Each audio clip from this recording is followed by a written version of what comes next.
Nou, het is eigenlijk een festival van alles bij elkaar. Het is een combinatie van het Tibetaanse boeddhisme, het shamanisme.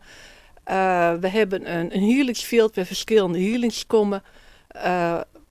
We hebben een speciaal kinderprogramma. We hebben een merken erbij. En een aantal tinten. We hebben de Love Light tint, we hebben de Art of Word tint. En de Sound of Tibet tint, de Tibetaanse healing tint. En een prachtig muziekprogramma hebben we erik. Ja, dus dat is een aardig wat. I watched the sunset